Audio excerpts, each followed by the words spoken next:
Hi, welcome to Infusion Health, the podcast, and I'm comedian Chris Patrick, aka self-proclaimed Parliament, and I'm here with my co-host and significant other, Rach. Hey guys! Now today we got an interesting show because we're talking about a subject I really love, real estate, and I am so glad to have my brother on the show. Now my brother's a real estate investor. He has a few properties. Now, first of all, before we get the show started, we are here to encourage, not discourage, and one of the things is too is that with this, I don't know any real estate investor who hasn't ran into any problems. So what we're basically here to tell you is that he's already gone and had the problems, and this is stuff he's going to tell you to do so you don't make the same mistakes he's made. And I'm just going to bring him on. Boyd, welcome to the show. Thank you, Chris. Thank you so much. Okay. Good afternoon. Okay, now back in the day, we had the infomercials. Now they're all over the internet. You get these postcards in the mail, and I'm just going to run through the basic scenario. Okay, you get this post: work from home, work by yourself. You can be your own boss. You can make $1 million. I've made all this money doing real estate, and we've read the books, the self-help books, how I was nothing, and you can do it in your spare time. You can do it with no money down. And I go to this seminar. So now I go to this seminar, and everybody's all hyped, and they tell you all this stuff. Some even give you a free gift. And then what they want you to do is they want you to buy this program on how to do real estate. So you buy this program. Now this program is anywhere from $500 to $2,500.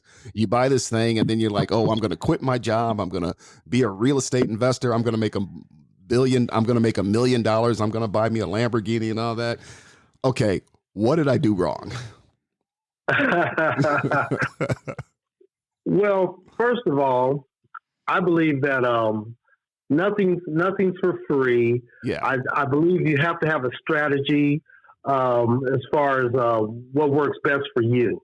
Exactly. Now, what a seminar might provide for you might be for some person the right way to go, the information that they need, or the process that they might need to move forward. Mm-hmm. But that's not one cookie print cutter of a blueprint for everybody. Mm-hmm. So I didn't do anything like that. Everybody's scenario was different of how you might get in, or what opportunities might be presented to you in a certain situation for getting into property or obtaining a property, something like that.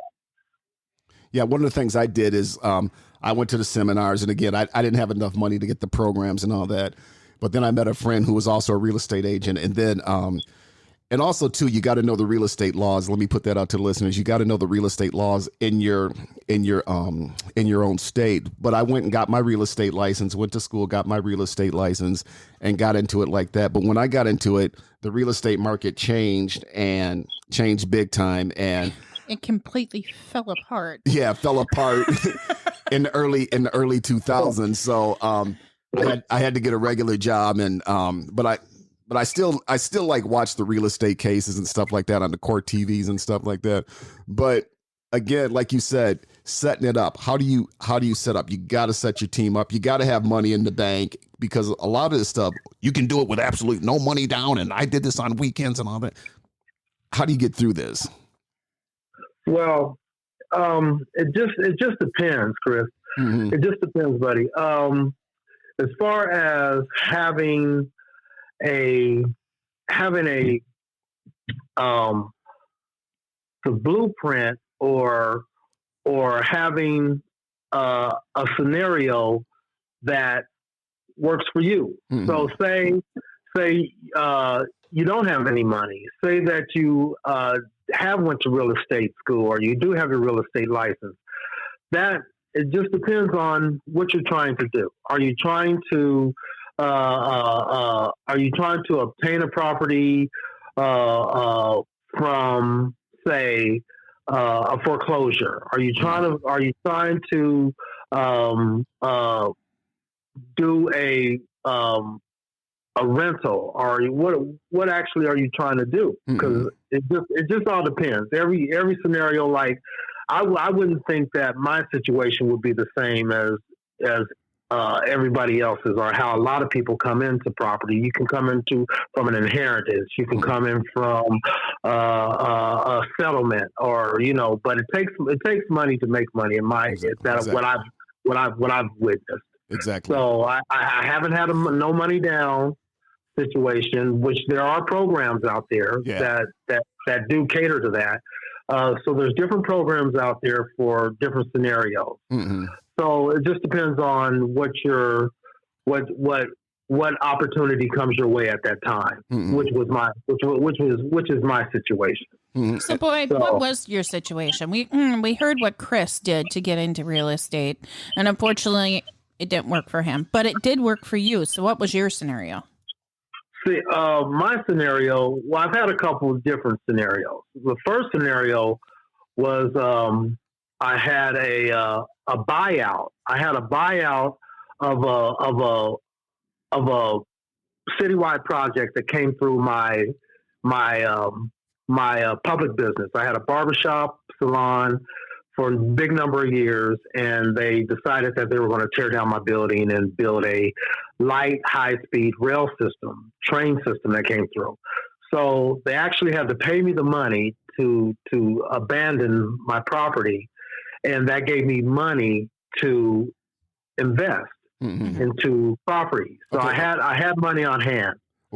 So from there, I was able to have cash in hand, and anytime you have cash in hand, speaks more volume than credit or anything. You can make some very good deals on cash in hand. So I was able to from there, now going back into the barber business or another public business, I took that money and I was able to go cut some deals on property that were foreclosed on or abandoned properties that I was able to get very cheap, and then put a crew together, put my machine together, which incorporates my realtor, my contractors, my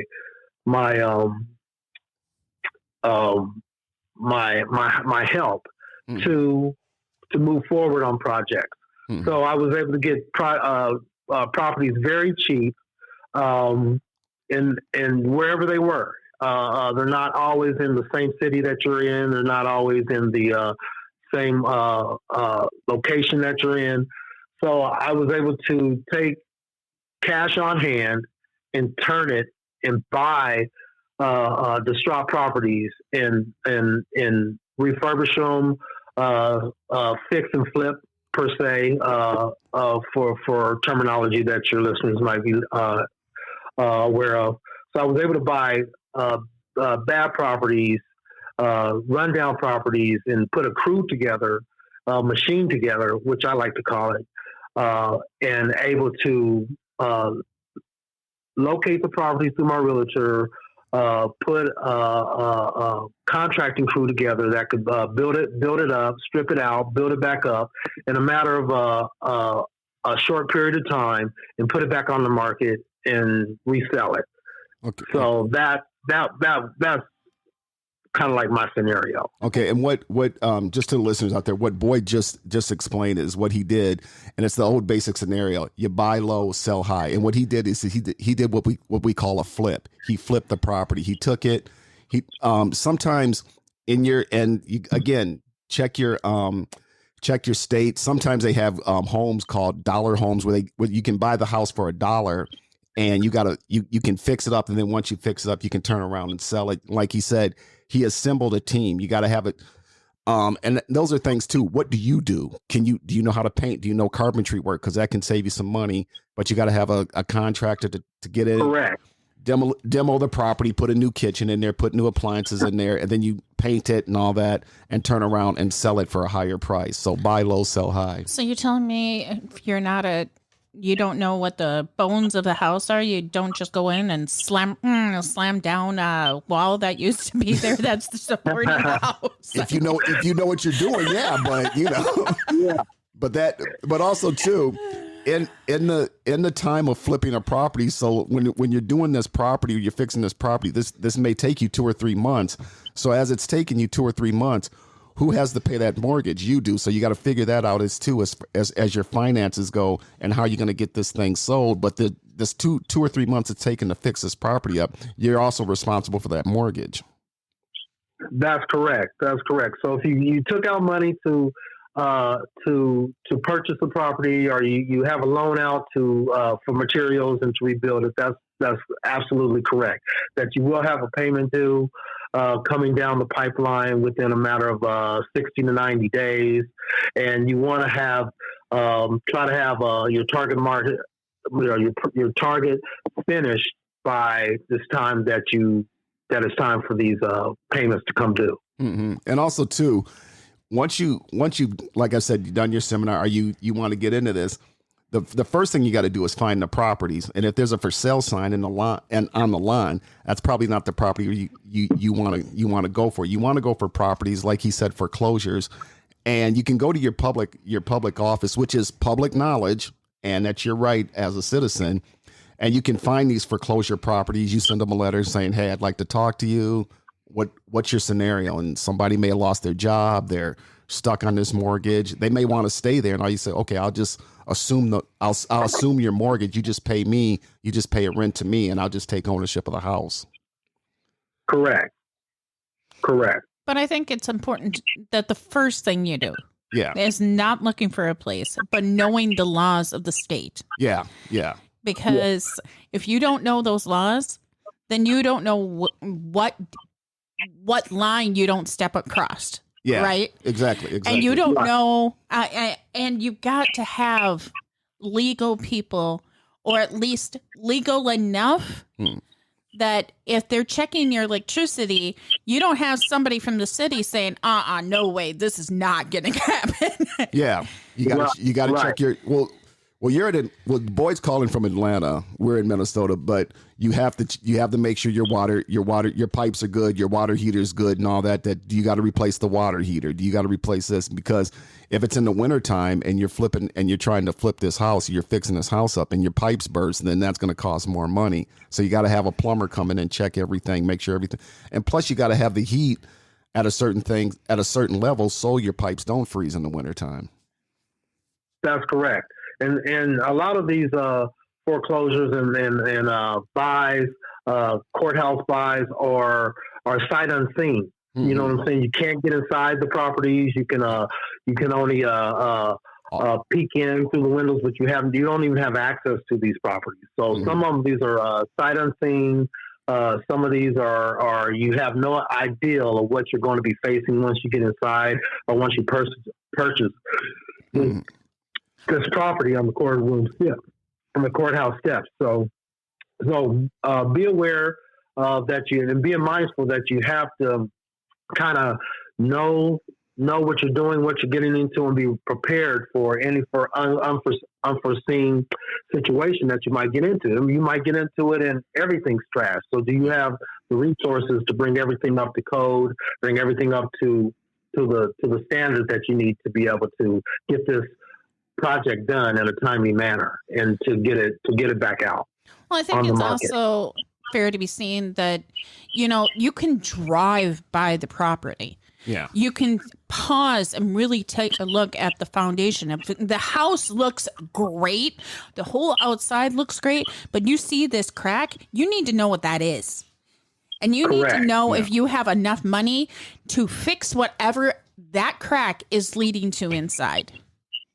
That's correct, Rachel. So it's definitely a research, a business move for you, and you need to have you need to examine and have the knowledge and understand what you might be facing once you obtain the property.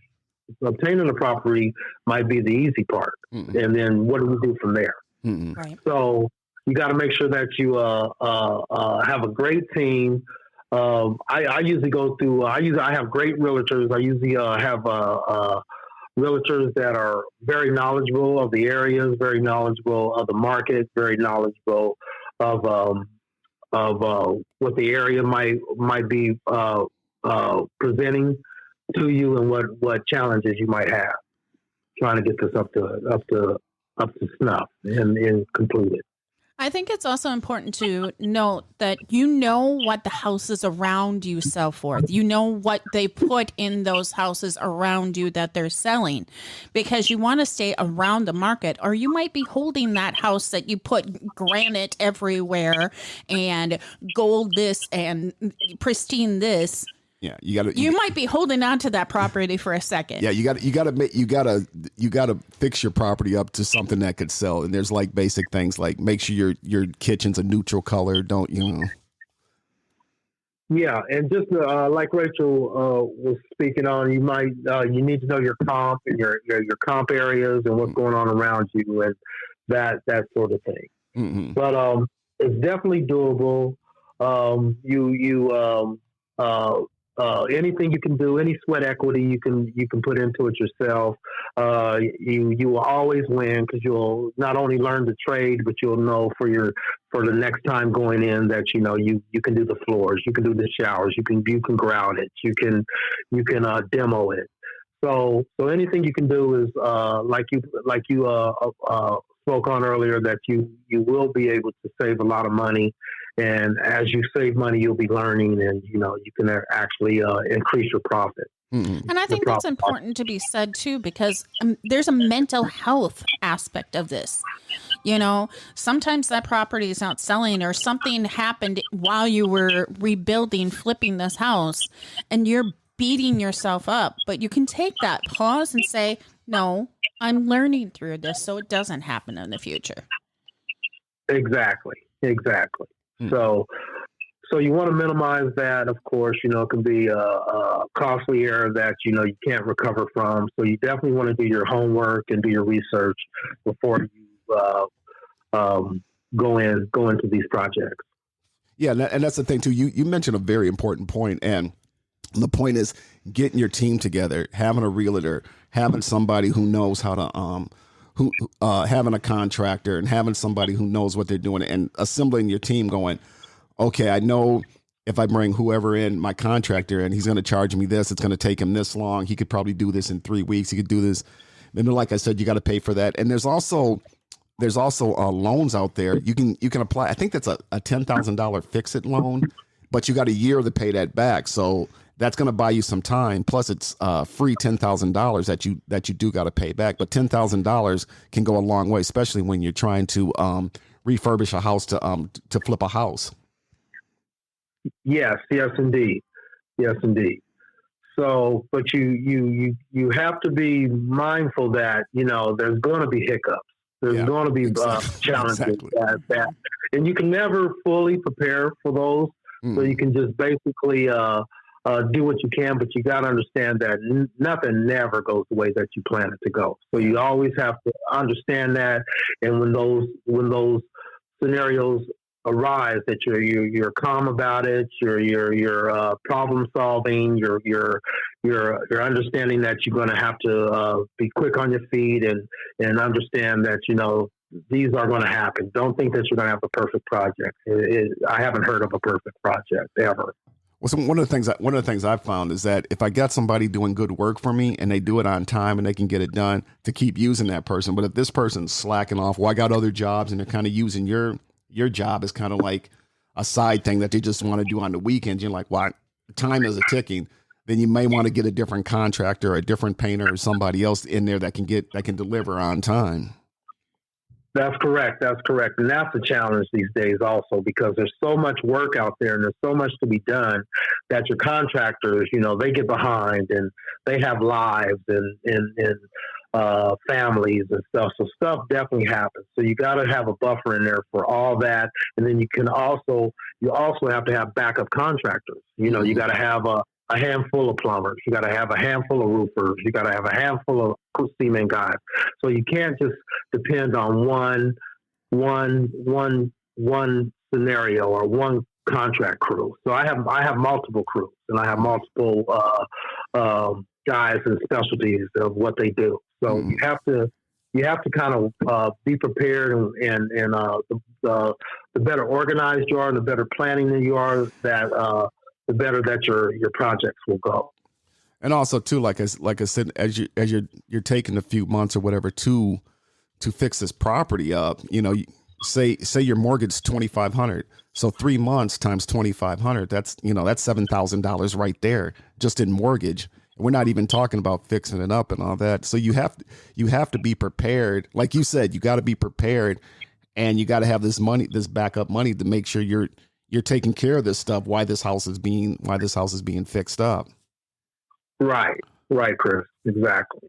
And also too, I'm sorry, Boyd, but also too is, I don't know about Atlanta, but in Minnesota, once you flip 5 properties, 5 transactions, you have the state makes you, the way it was explained to me was the sheep's and the wolf. When you first start, you're sheep.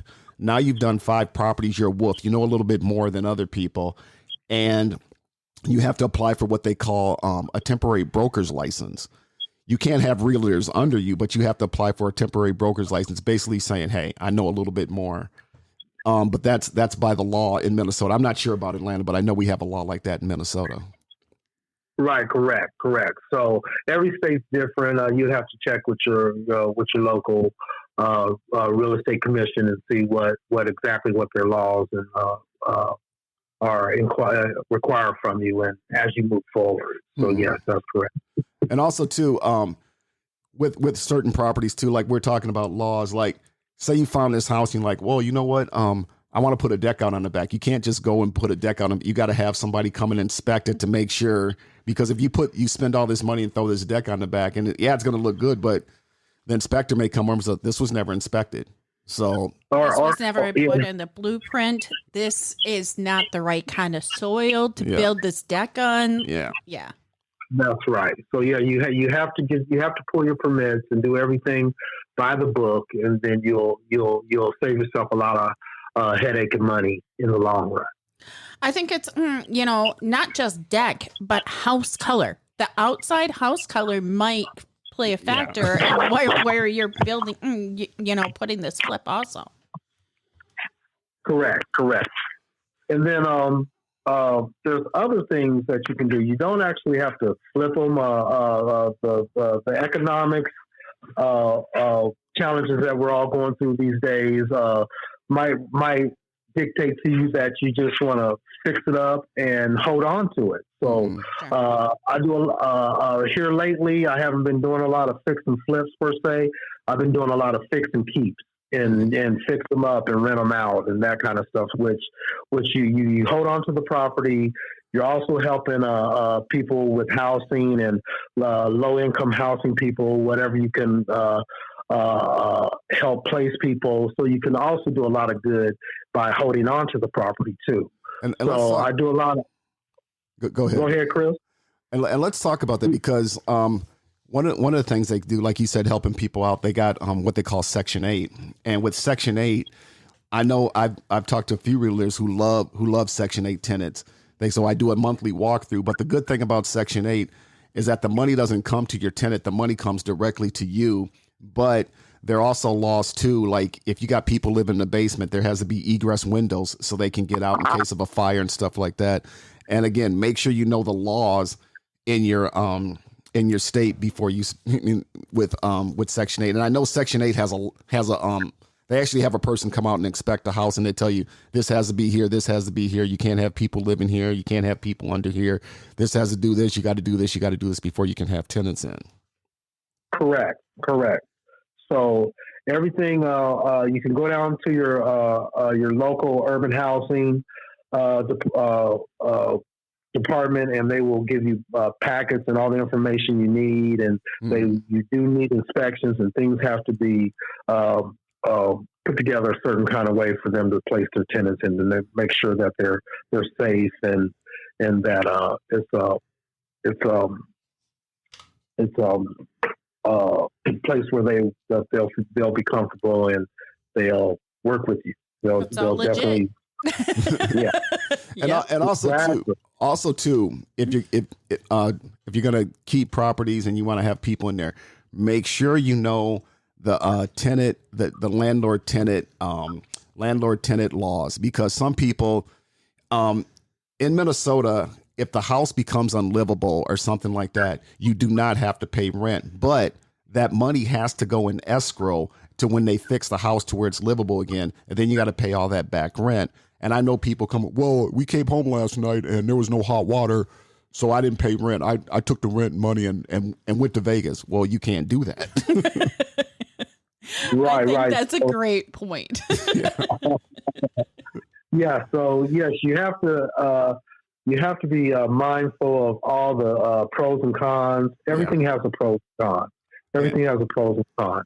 So you got to understand that it is a business, that you are providing a service, that your tenants have rights, and most of the time that if you run into some challenging situations, that there are more laws that are in favor of your tenants than the landlord. Yeah. So the landlord takes the hit or the brunt of the situation.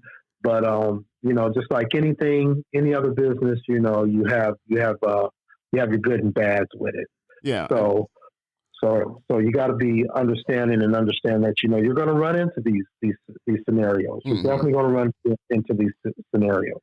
And there are ways before, I don't want to scare the listeners, but there are ways to get through this. One of the ways is before you have somebody rent, make them fill out a background check sheet. It may cost you $25 or $30 to get a background check on them, but it's definitely worth it to have them move in. And then all of a sudden, well, they paid me the first rent, but they haven't paid me rent since because they said the hot water is not working. Then they said there was a rip in the carpet. Then they said, I slipped on the driveway out there, and you didn't shovel the driveway. You didn't have the driveway salted, and they're going to keep giving you problems.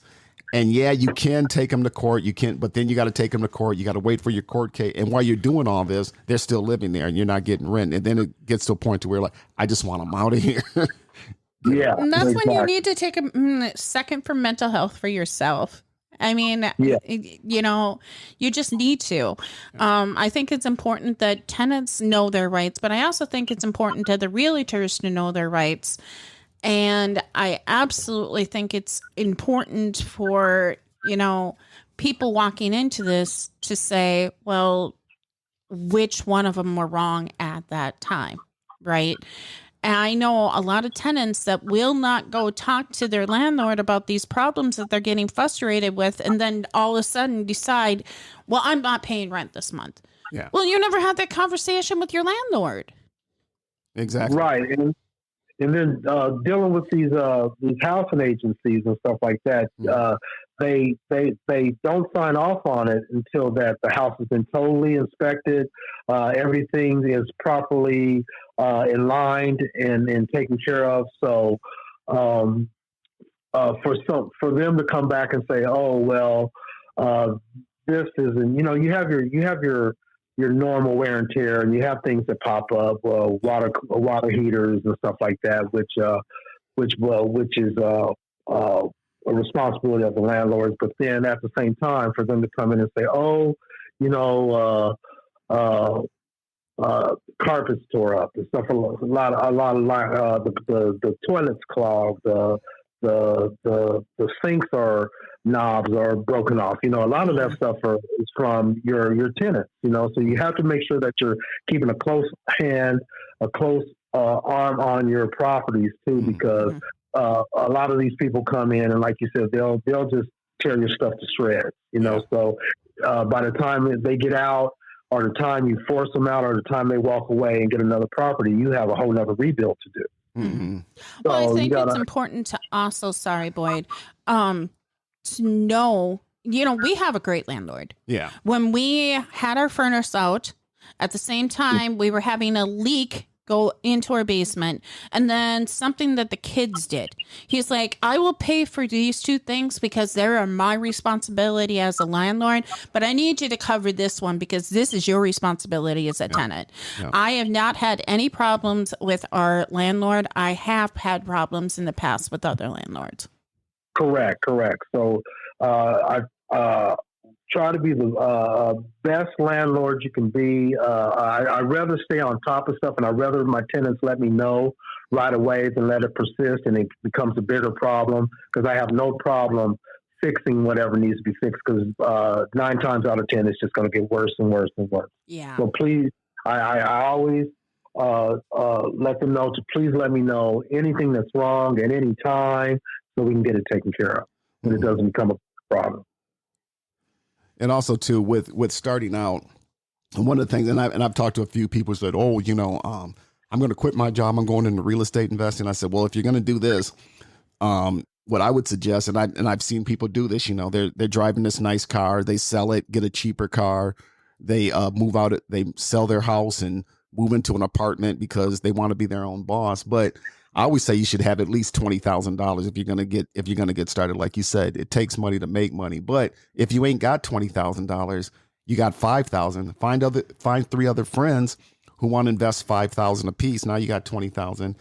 You get a property, flip it, split it, then go get another property. Then once you get your money good, then you can branch out on your own. So you can always talk to your friends and set up something to go, hey, let's do this. Let's buy real estate. I think it's more than just setting up with friends. If you're going to set up with friends, it needs to be a contract. Yeah, exactly. Yeah, that's the best way to destroy a friendship is business. So you got to make sure that everybody's on the right page. And, like we said at the beginning of the show, is that, there's so many different avenues and combinations and ways to approach things. So you just got to kind of figure it out and see what works best for you and what works best for the goal that you're trying to obtain. Exactly, and make sure you know the real estate laws, the tenant landlord laws and stuff like that. Make sure you know the laws in your state and you study up on the laws in your state if you want to get in this, so for when you like we've been talking about, when you hit these roadblocks, you know what's going on, and knowledge is key. Correct. Because go ahead. No, you're totally right, Chris. So yes, you have to figure out what you want to do, how you want to do it, where you want to end up, and what you have to put in it, and understand that that this is a total business, and you have to be in it 1,000% to make it come out the way you would like it to come out. Yeah. You got to be there to get it. When you're getting it started, like I said, you could get investors, but sometimes you may have a friend that's like, here's $5,000, make me some money, and you're like, okay, cool, I'll do this. He may have to come over once during the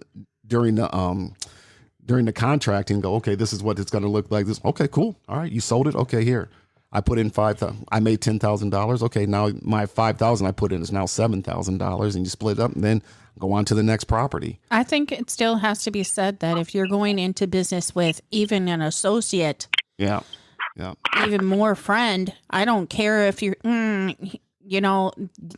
if me and you did business together, there has to be a contract. Yeah. Because relationships sever for other reasons, and then you're both on board for this thing. And as far as contract, you can go down to the local courthouse, file an LLC, and say, hey, this is Chris and Rachel investment, and then this is what we're going to do. She's part owner, she's part this. And like I said, you can, once you do enough properties to where you got enough money to where you can branch off on your own, then go, hey, we're going to dissolve this LLC. I'm going to go here. I'm going to go here. And also too, when you have an LLC, make sure you know about the tax, as far as what you got to pay in taxes and your profits and all that. But that, again, with your team, make sure you have an accountant that knows what's going on. Right. So, but it can be very, very profitable. It can be very rewarding, and it's basically that you have. It is what you put into it. So just like anything else, that you have to take it serious. You have to put time in it. You have to be educated about it, and you have to develop it.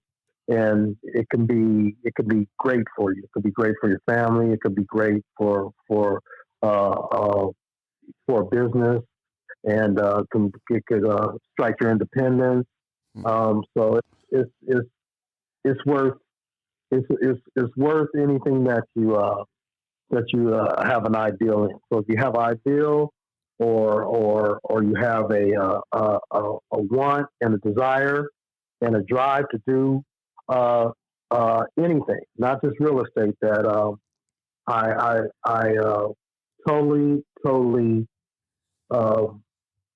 commend you on, and encourage you to follow your dreams and go for it. You know, go for anything that you might feel in your heart that you might want to do. Go for it at any cost, and apply yourself, and you can do anything out there that you desire to do. Exactly. Well, boy, this has been like I said, love talking real estate. I know you do. History. This has been a great conversation. Do you got a website or something if somebody wants to get a hold of you, or more information if they want to get involved in this? They can email me at mbpskycuts@yahoo.com, and I will address it, and be happy to answer any questions or help out in any way I can. All right, I'll have him text that to me so I can put that in there for the show notes for you guys. Okay, and Boyd, again, thanks a lot, brother. And I'm going to let Rach close us out. You guys. Okay. You guys. Thanks, of course. We've come to an end again, and real estate doesn't have to be mentally taxing on your head. You know your education, go learn more, know what you're doing, get your team, and just build the house you want, the dream you want, the job you want. Have a great one. Take it easy.